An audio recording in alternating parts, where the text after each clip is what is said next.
नमस्कार दोस्तों। सितंबर माह की जो साइंस से संबंधित घटनाएं हैं, ठीक है, उनके बारे में आज डिस्कशन करेंगे कि साइंस में सितंबर माह में क्या क्या चीजें हुई हैं जिसे यूपीपीसीएसपी के लिए जानना बहुत जरूरी है। सबसे पहली घटना है चंद्रयान 4 जो मिशन को मंजूरी दी है प्रधानमंत्री जी ने, उसके संबंध में जानकारी है। ठीक है, चंद्रयान 4 मिशन की लॉन्चिंग कौन करेगा? इसरो के माध्यम से। इसरो इसका विकास करेगा चंद्रयान 4 का। और जो भारत है, भारत का उद्देश्य क्या है कि 2040 तक प्रस्तावित है कि चंद्रमा पर मानवयुक्त लैंडिंग किया जा सके। कब तक प्रस्तावित है? वेरी वेरी इंपॉर्टेंट, 2040 तक करेगा। क्या करेगा? चंद्रयान पर भारत की मानवयुक्त लैंडिंग करेगा। ठीक है, जो ये मिशन है चंद्रयान 4, इसका कुल व्यय कितना है? कुल व्यय इसका है 2104। ठीक है, 2104 मतलब 2104 करोड़ रुपए है।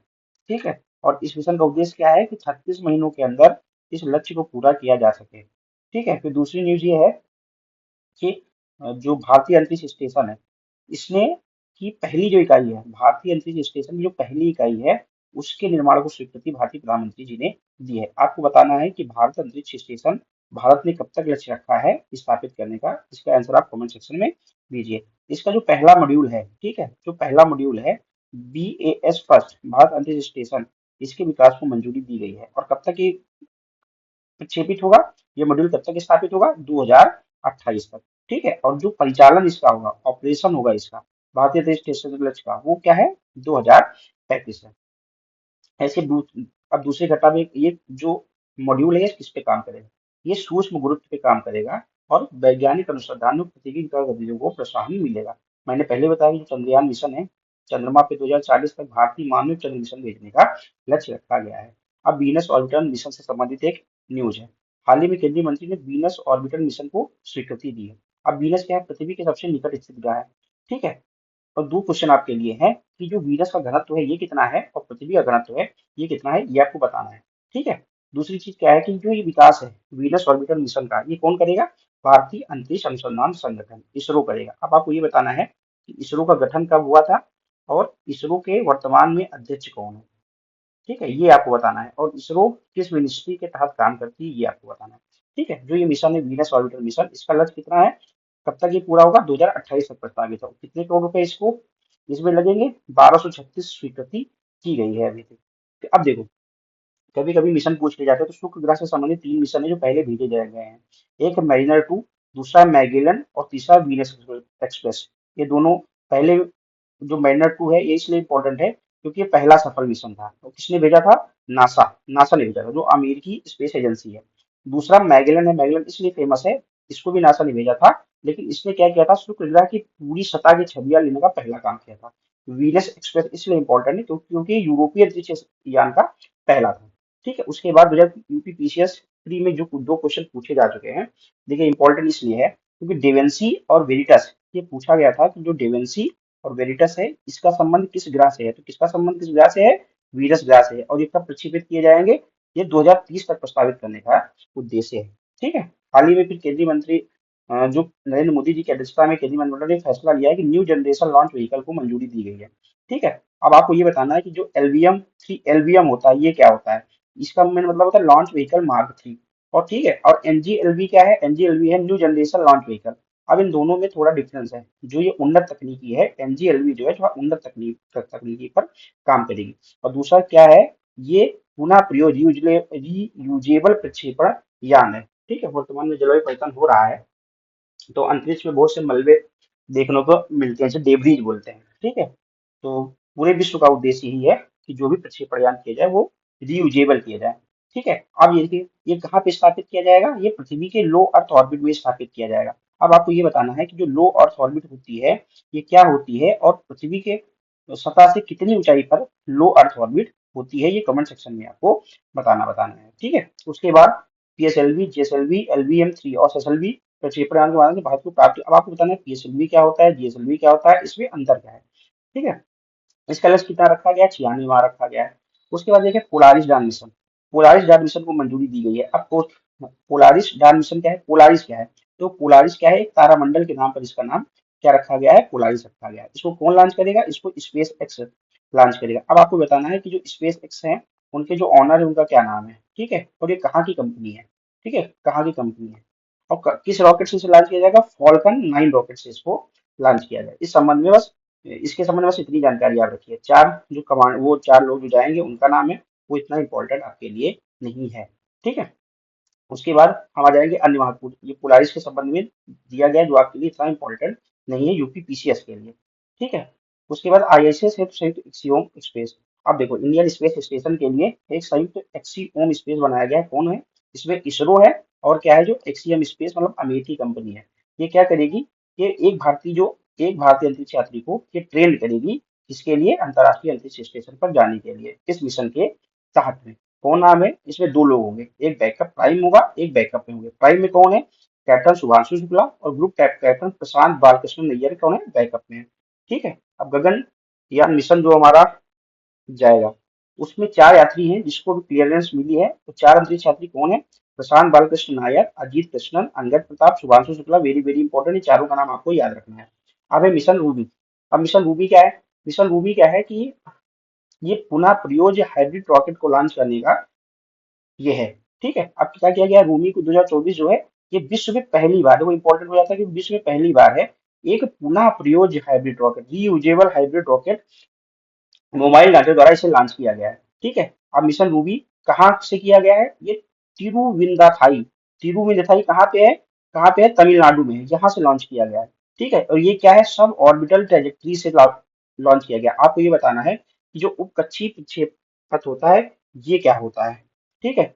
उसका उद्देश्य क्या है? इसका उद्देश्य क्या है कि वैश्विक तापमान और जलवायु परिवर्तन पर अनुसंधान संचालित करने से उद्देश्य ये डेटा एकत्रित करेगी। तो आपको ये याद करना है कि रूमी 2024 क्या है? तो क्या है? पुनः प्रयोज्य हाइब्रिड रॉकेट है।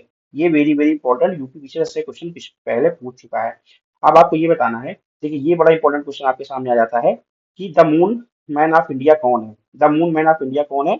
माया लक्ष्मी, मायल स्वामी अन्नादुरई जी हैं। ठीक है, माया। अब आपको बताना है, जैसे मिसाइल मैन जिसे कहते हैं, ये सब कमेंट सेक्शन में आपको लिख देना है। इससे संबंधित यही जानकारी आपके लिए महत्वपूर्ण है।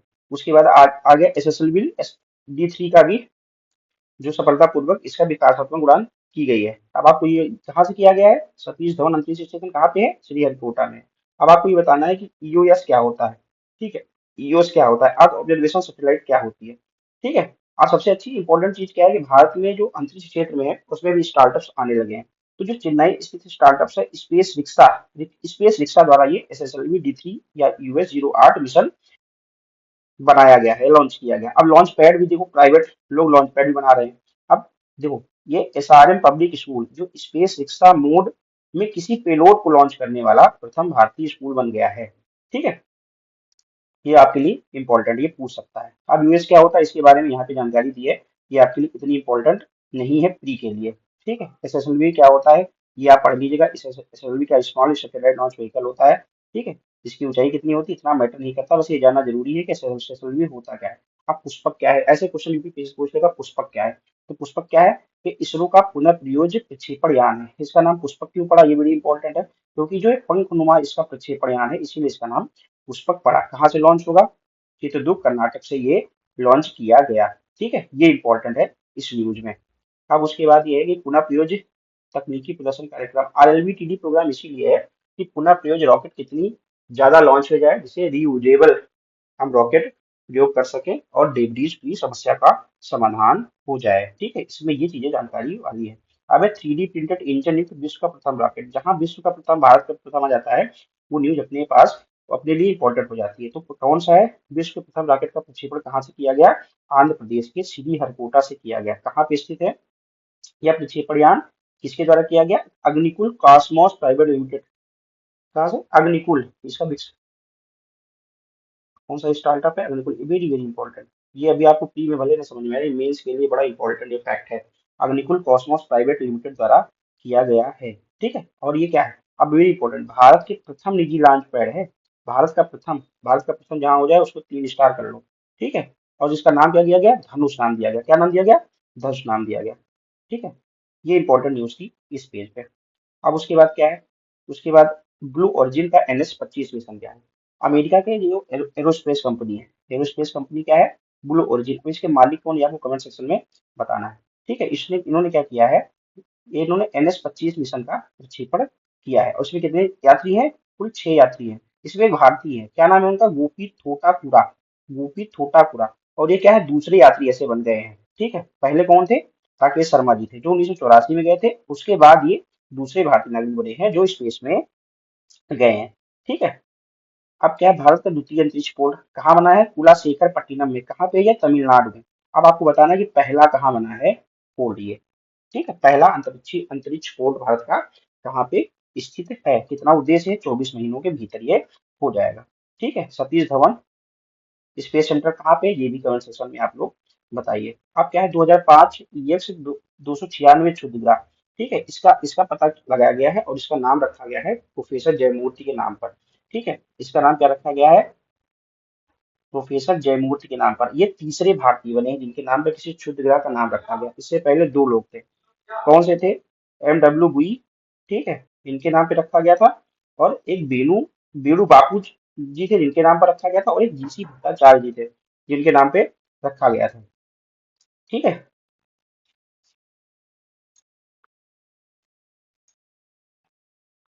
अब है स्टेडियो शिव शक्ति क्या होता है। देखो, अभी जहाँ चंद्रयान 3 की लैंडिंग हुई थी, विक्रम लैंडर जहाँ उतरा था, उसका नाम रखा गया क्या है, स्टेडियो शिव शक्ति। क्या रखा गया, studio Shiv Shakti, very very important, Shiv Shakti रखा गया था। ठीक है, ज्यादा इंपॉर्टेंट नहीं है, बस ये रखिए कि अंतर्राष्ट्रीय खगोलीय संघ के कार्यकारी समूह ने इसका रखा है। अब आपको बताना है कि जो अंतर्राष्ट्रीय खगोलीय संघ है, ये NGO है कि सरकारी संस्था है कि प्राइवेट संस्था है, ये आप कमेंट सेक्शन में आपको बताना है। तो आज की जो सितंबर माह की जितनी भी साइंस से संबंधित खबरें थी, मैंने आज कवर किया है। फिर नेक्स्ट लेक्चर में हम कोशिश ये करेंगे कि जो चर्चित व्यक्ति हैं, चर्चित स्थल हैं, संघ है, संगठन है, योजना है, उनके संबंध में एक वीडियो बना दिया जाए। तब तक के लिए जय हिंद, थैंक यू।